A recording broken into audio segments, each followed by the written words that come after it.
Struggle is real na naman tayo. Ginagawa na namang hassle sa amin ni Bruhildang isa. Sabi ko, gawin mo na lang na 40 yung luggage ko. I-check mo yung mga gusto pa niyang ipa-check niya. Gusto pa niyang i-check ko yung mga iuwi ko kung ilang kilo ba. Sabi ko, baka hindi mo na lang gawing 40 yung yung kasi 20 lang talaga yung nilalagay niya sa ticket na kilo. Pero inuunahan ko siya. Sabi ko, gawin mong 40. Sabihin ba naman ako, i-check ko pa daw. At tingnan mo na yung mga iuwi mo at i-check mo kung ilang kilo. So, gawin na naman yung hassle ang buhay ko nito. Dami-daming mga damit ko lahat to eh. Ito mga to. Yung mga hindi ko na ginagamit. Iuwi ko na, bigay ko na lang sa mga pamangkin ko. Kasi ito yung leggings na Uniqlo. Parang hindi ko mapakawalan kasi ito. Yung ganda kasi nito, medyo napaka-comfortable ako niyan. Dito pala to. Dali lang. Tingnan natin kung ano yung mga iuwi na natin. Ayan. Oo, lahat ng mga to. Damit ko na to mga to eh. Parang inabot na yata ng 20 kilos to. Tapos yung mga iba pang gamit ko. Tapos bibili pa ako ng mga chocolate next month bago ako uuwi. Ay nako. Ay, ewan ko ba to? Inaartehan na naman ako ni Brohilda kasi sabi ko gawin mo ng 40 para wala ng hassle. Kung mag-excess man ako sa 40, iwan ko na yung dapat kong iwan. At hindi naman siguro ako mag-excess sa 40. At least secure na dun sa yung yung check-in. Hindi na ako mangangamba na na mag-over baggage ako. Artehan na naman ako. Ang hirap-hirap kausap tong babaeng to kapag nag-iinarte. Papaano pa niya sa akin. Sabi ko, sige, ipak ko na lang yung isang luggage ko. Tignan ko kung ilang kilo yun. Kasi yung mga damit na ibinigay mo, tapos may mga damit pa na yung mga iba kasi dito, damit na galing sa kabila. Which is magagamit naman sa bahay yan. Sa mama ko, sa hipag ko. Tapos yung anak ko yung mga leggings na galing sa dalaga before nung medyo bata-bata pa siya. Magagamit nila yan. Although, payat na yung mama ko, pwede niyang gamitin yan pag taglamig. Tapos yung mga medyas na mahaba, magagamit yan ng mama ko. Kasi sabi ko, iuwi ko yan. Pero itong mga to, hindi na. Ibaba ko na yan mamaya. Ilagay ko na lang sa recycle. Kasi parang walang gagamit yan sa bahay. Tapos itong mga to, lahat yan, gamit ko na yan na hindi ko na nagagamit. Hindi ko na ginagamit. Although, pwede ko pa naman gamitin. Pero seldom na. Kasi nga, ang dami nang naman damit ditong naipon. Yan. Nung bumalik ako, ilan na yung nabili ko? Isa, dalawa, tatlo, apat, 6 na yata. Kasi meron pa doon, andyan. Plansyahin ko sana kagabi. Sabi ko, wag na. Kasi kapag idadamit ko nang plansyahin ko naman ulit. Kaya naipunan na naman ako. Ay nako, ginawa mo na namang hassle ang pag natin sa ticket na pauwi. So ayun lang naman, naasar ako.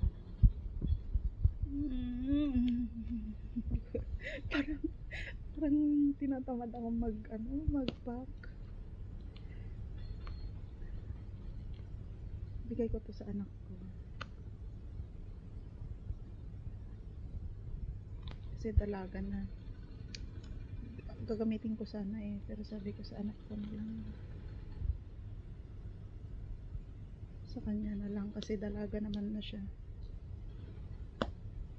Tapos meron pa diyang bag, may bag pa akong pinili para sa kanya. Yan, para siyang bucket bag.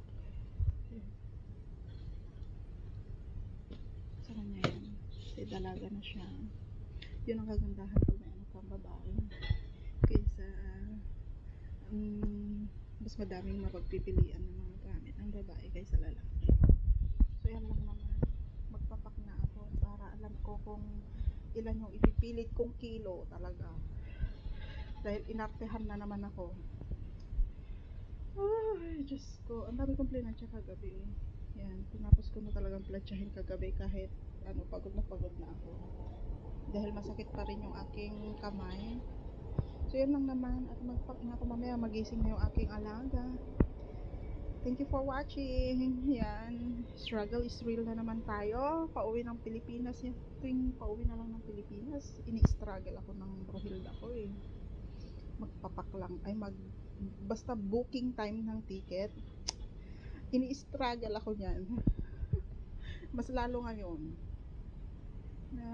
na siya, mag-book ng ticket, tapos kasi nakapag-usap-usap na kami kung yung pagbubook ng ticket, ang ini-struggle na naman niya. Ang dali lang sana eh. Kaso, para inaartehan ako, nag-iinarte. Gawin niyang napaka-hassle sa amin. Bakit di naman siya nag-book ng ticket? Ginawa niya ng 40, kaya sabi ko 40 na lang. Na lang sana niya yung 20 para mag 40 lahat. Gawin pa niyang struggle na naman. Diyos ko Lord, i-check mo muna yung mga gamit mo, ganito ganyan. Gamit ko nga, alam ko naman kung gaano karami siya, para kapag pumasok siya mamayang gabi dito sa bahay at mag-check na naman, tatanungin na naman ako, ginawa mo na ba yung sinabi ko? Chinek mo na ba yung gamit mo? Kung ilang kilo, ganyan. Kaya gawin ko na ngayon, kikiluhin ko na yung luggage ko nang makontento na siya. Kaloka. Bale yung hand carry ko naman, yun na lang yung inaasahan kong paglalagyan ko ng mga damit kong iuwi, mga damit kong gagamitin ko sa bahay, doon ko na nailagay. Ay nako, thank you for watching. Ito maliit na luggage to eh. Yan, yung uso ngayon, pero sobrang malaki kasi. Gagamitin ko sana kung mas maliit pa siya. Yung malaki kasi, kaya ito mga to yung bag ko pala to. To, medyo may kabigatan, pero maganda to kasi maano yung tela niya. So ilagay ko sa hand carry ko yan, dahil kapag may binili ako mga pagkain sa daan, dito ko siya nilalagay. Ito travel pouch para sa mga bag ko. Pati ito mga to, yung ikot mo to, yung box ng aking iPhone. Hindi ko pa siya tinatapon kasi wala pang 1 year. Kailan lang naman? May, so wala pa siyang 1 year. So sa May ko pa to itatapon. Ito hindi ko siya matapon kasi balak kong bumili ng alak. O diba, may alak pa ako. Bibili ako ng alak, magiinuman kami sa bahay, yung mga bata. Hindi naman yung alak na yung mababalang ang volume. So hindi ko siya ilalagay. Tapos may mga bubble wrap pa itong tinapo siya. So yun lang naman. Isahan ko na ang ipak dyan. Ipak ko lahat dyan para ito na siya. Dahil tatanungin na naman ako mamayang gabi kung ginawa ko na ba. Kasi nung Tuesday pa yun eh, sinabihan ako, hindi ko nagawa. Kahapon, Chinese New Year celebration ng mga elders sa center.